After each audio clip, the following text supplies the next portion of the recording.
before you check the message again, before you measure this morning by what has arrived, and before you ask God to open one more door, pause here.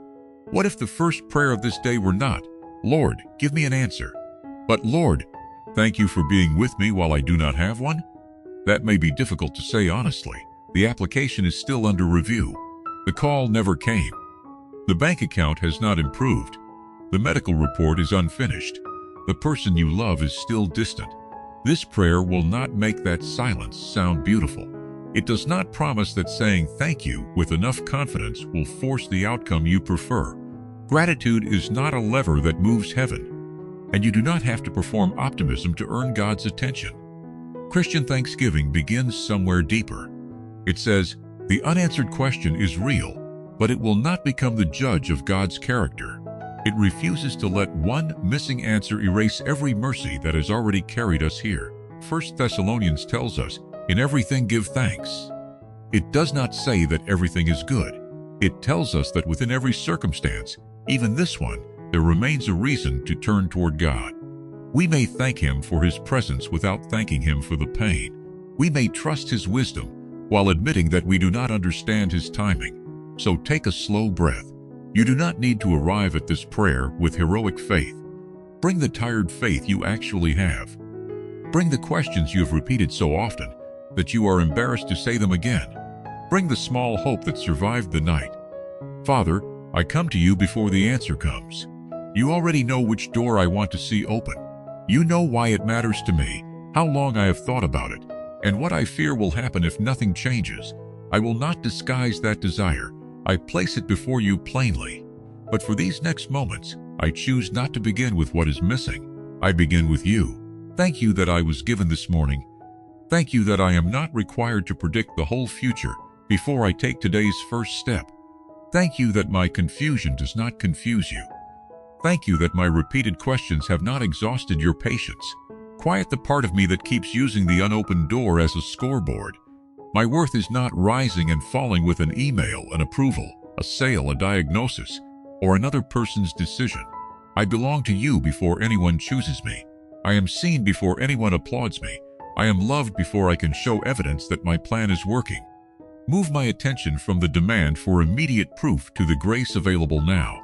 Give me honesty to pray without pretending and humility to admit that my preferred answer may not be the only good one. I thank you before anything changes, not to force your hand but to steady my heart. Let this prayer become the place where fear loses its right to tell the entire story. When a need remains unanswered, the mind develops tunnel vision. It notices every delay and overlooks the quiet systems of mercy still holding life together. We remember the one person who left, but not the two who stayed.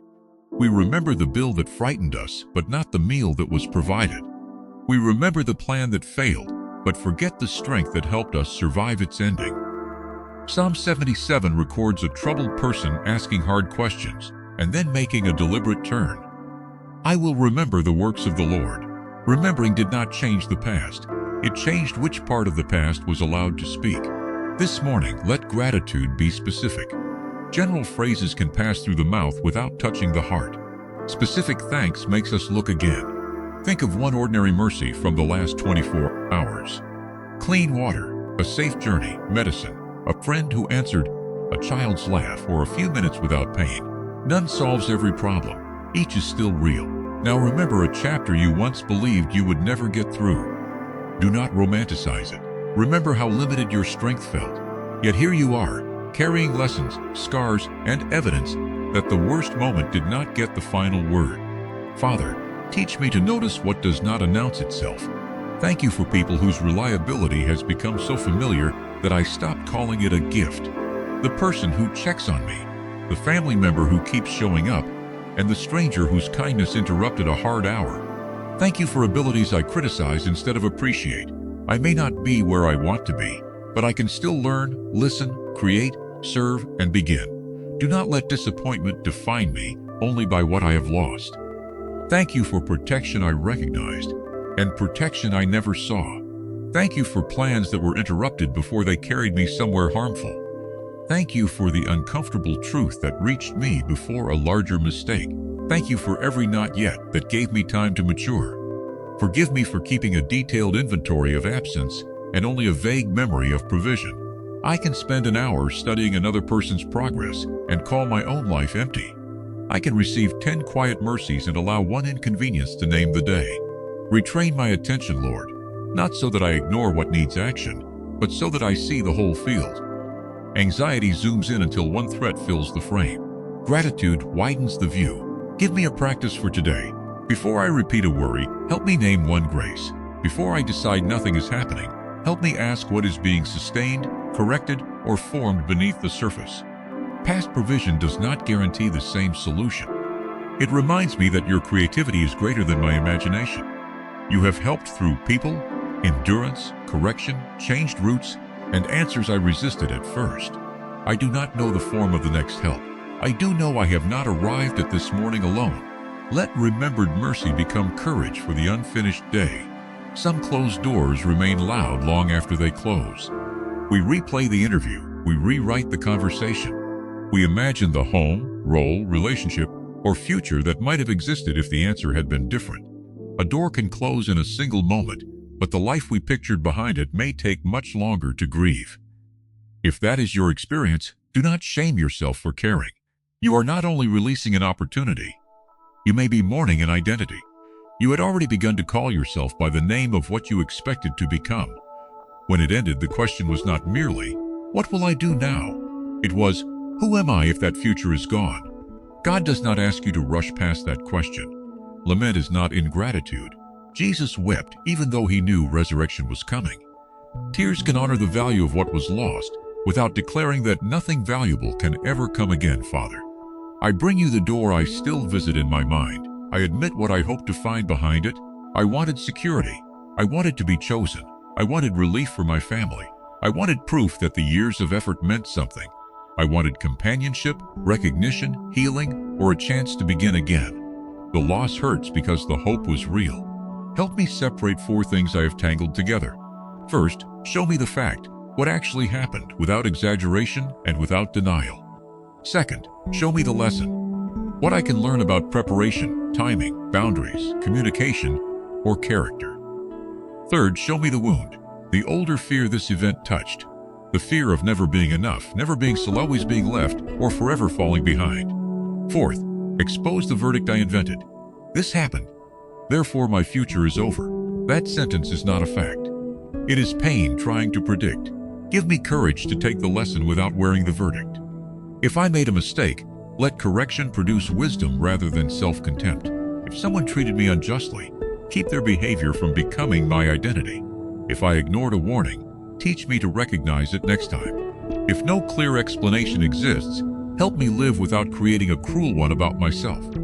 I release the exhausting courtroom in my mind where I keep arguing that the past should have ruled differently. I cannot heal by presenting the same evidence to myself every morning. Where an apology is needed, make me humble. Where a boundary is needed, make me firm. Where professional counsel, medical care, financial guidance, or pastoral support would help, make me willing to receive it. Faith does not require me to handle every wound alone. Thank you for the good that existed in that chapter. I do not have to call it worthless to leave it. Give me freedom to admit that other parts were unhealthy or unsustainable. I bless what I must release. I grieve what cannot be recovered. I stop asking the closed door to explain my value. Turn me toward what remains, the people who love me now, the work within reach, the body that needs care, the promise I can keep, and the truth I can practice today. The door closed. My life did not. Sometimes we become so attached to one door that we confuse the door with the deeper gift we were seeking. A job may represent meaningful work, but one company is not the only place where your gifts can matter.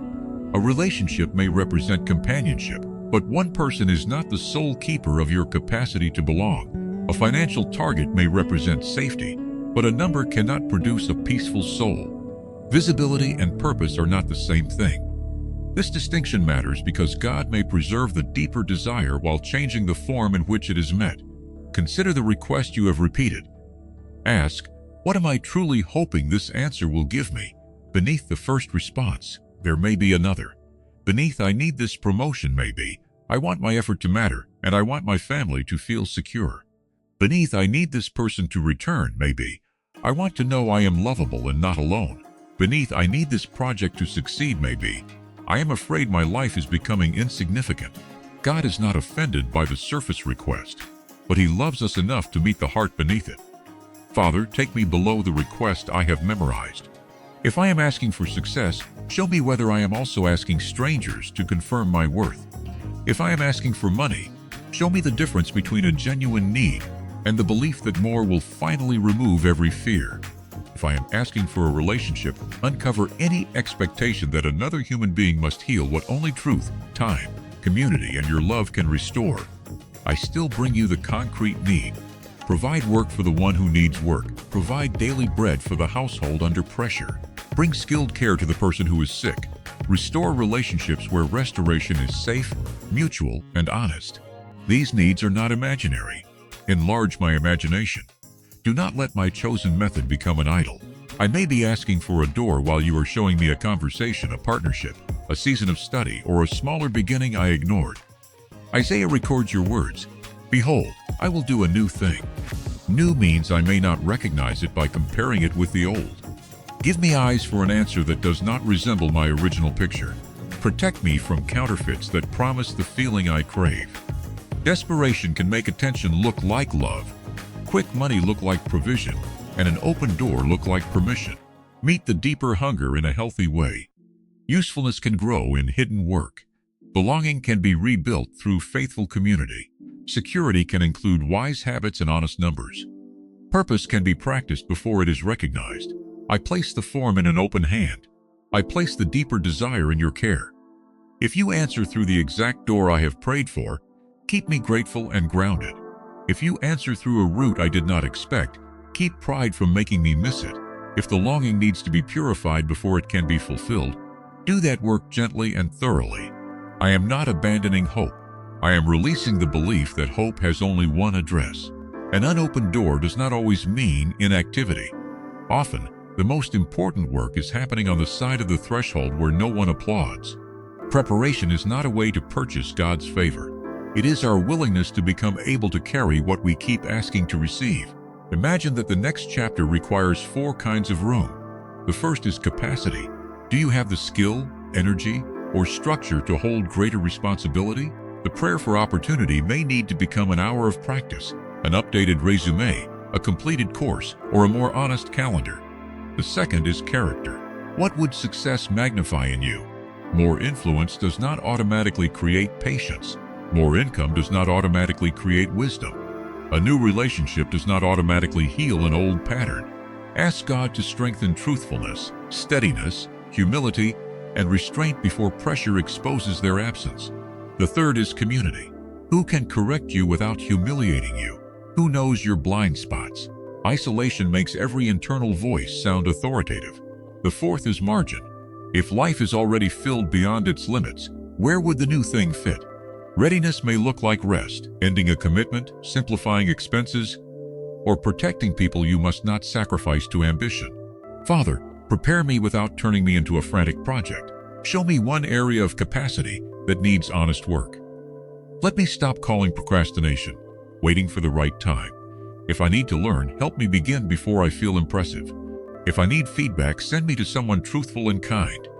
If I need to finish a neglected responsibility, help me complete it with care. Search my character. When no one is watching, make me dependable. Where I exaggerate, teach me simplicity. Where I become defensive, teach me to listen. Where disappointment has made me cynical, restore a clean spirit without making me naive. Build healthy community around me. Help me tell a trustworthy person what I am facing. Protect me from advice that flatters my urgency, and help me hear a danger I ignored. Restore margin. My exhaustion is not proof of devotion. I do not need to destroy my health, neglect my family, or remain constantly available in order to prove that I deserve a new opportunity. Teach me to work with focus and stop with trust. Make today practical. Give me one action to complete, not 10 dramatic promises. A call, a page, a budget line, an application, an apology, a request for help. When I finish it, keep me from refreshing the results every few minutes. Obedience is mine, control is not. Thank you for hidden development. Roots do not look productive from above the soil. but they determine what can survive the wind. Use this unseen time to deepen what the visible future will require. Do not only change my circumstances, make me more capable of meeting them wisely, less desperate for approval, more honest about limits and more anchored in you. Prepare the opportunity if it is good. Prepare me whether it comes or not. Not every open door is an answer to prayer. Some doors open because someone wants access to our desperation. Some opportunities arrive with flattering language and hidden costs. Some choices are not evil, yet they belong to a life we are no longer meant to build. James writes, "If any of you lack wisdom, let him ask of God." So we're not praying merely for access. We are asking for judgment that remains clear when excitement is loud. When an opportunity appears, test more than the feeling it creates. First, test its truth. Does it require secrecy, deception, exploitation, revenge, or a broken promise? God will not answer your prayer by asking you to become dishonest. Second, test its direction. Does this choice move you toward the person you believe you are called to become, or merely away from an emotion you do not want to face? Escape can feel exactly like momentum for the first few miles. Third, test its pace. Manipulation says decide now or lose everything. Wisdom can act promptly, but it does not fear reasonable questions. Urgency is information, not instruction. Fourth, test its price. Every yes costs time, attention, money, or energy.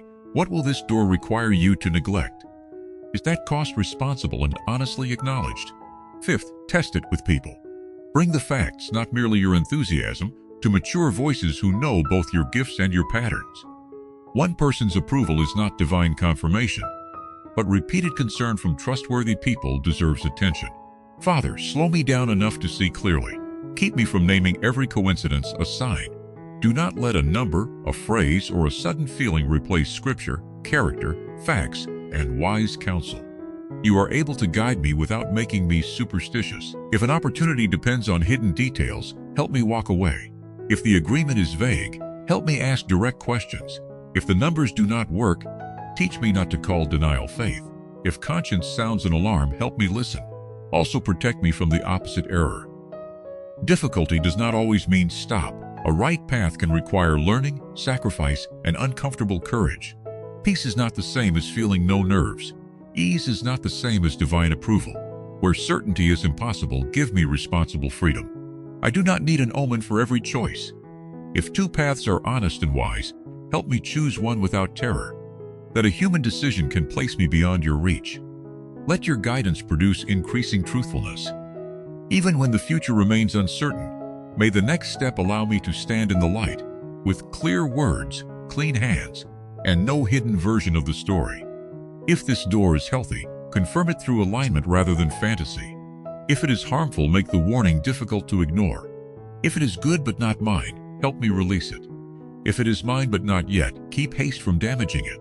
I would rather enter a smaller room with integrity than a grand room where I must abandon who you are teaching me to be. Open my eyes not only to the door, but to the life on the other side. There comes a point when discernment must become movement.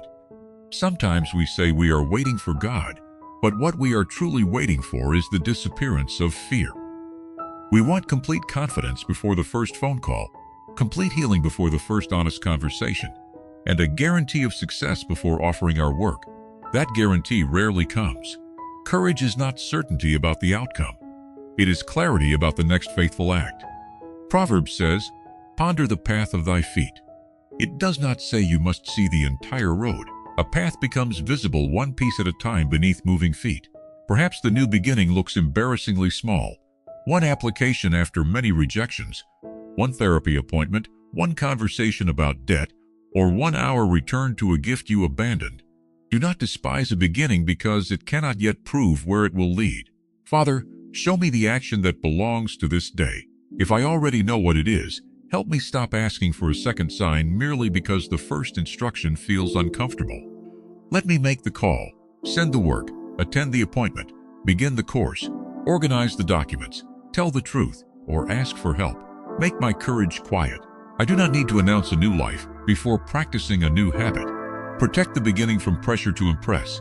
Let consistency speak later. When fear says, "What if you fail again?" Teach me to answer. Then I will learn again. Ask for help sooner. and refuse to turn one result into my identity. When pride says, "Start only if you can begin perfectly," give me permission to be a learner. Guard me from reckless movement. Courage does not ignore wisdom, it obeys it. Let the step be honest, proportionate, and open to correction. A small experiment can reveal more than months of anxious imagination. If the way becomes clear while I am moving, keep me attentive. I am allowed to adjust. Changing a method is not always abandoning a calling.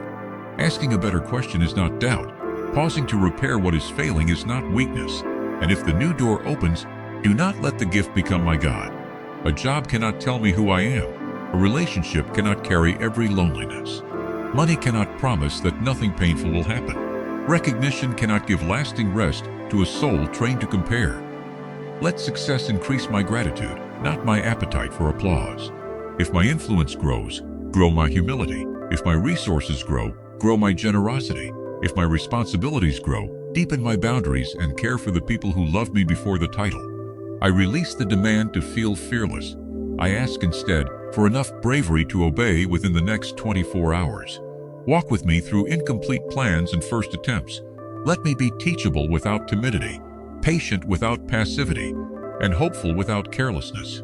The future does not need to explain itself before I take an honest step. Today has enough grace for today's obedience. Father, as this prayer comes to its final moments, the external facts may look exactly as they did when we began. The inbox may still be quiet. The report may still be pending. The account may still need provision. The relationship may still carry distance. But I do not leave this prayer with nothing. I leave with a wider view of mercy, permission to grieve without surrendering hope, and the knowledge that one door is not the only form your goodness can take. Thank you for being God before the result appears. Thank you that your attention is not delayed because the answer is delayed. Thank you that I do not need to exaggerate my faith or hide my disappointment to be welcomed by you. I place my specific request before you again. Provide honest work and useful connections for the person facing rejection. Give daily provision, clear numbers, and protection from predatory promises to the household under pressure. For the one waiting on medical news, provide skilled care, accurate information, endurance, and people who stay near.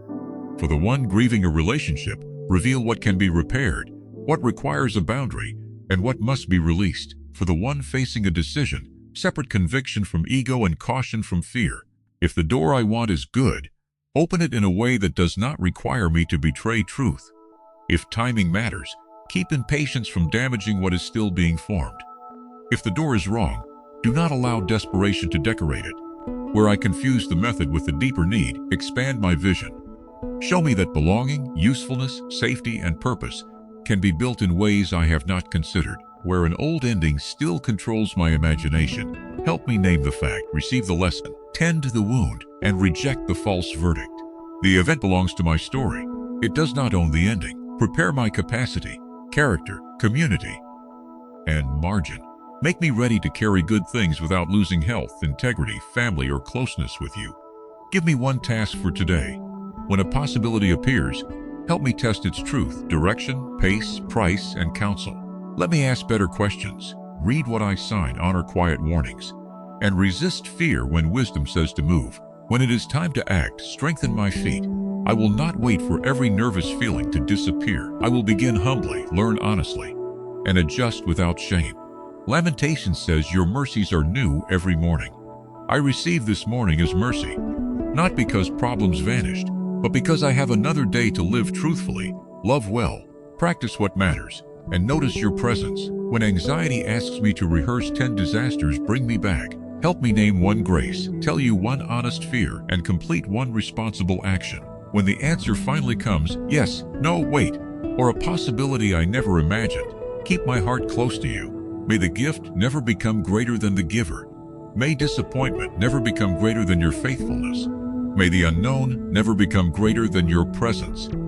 If this prayer speaks for your heart, write, I trust God before the answer comes, not because you know the outcome, but because you know where you will stand while you wait. Father, I give you this morning. I give you the door, the desire beneath it, the work that belongs to me, and the result that does not. Before the evidence changes, teach me to be thankful. Before the next chapter becomes visible, teach me to be faithful. Before the answer comes, keep me near. In the name of Jesus, amen.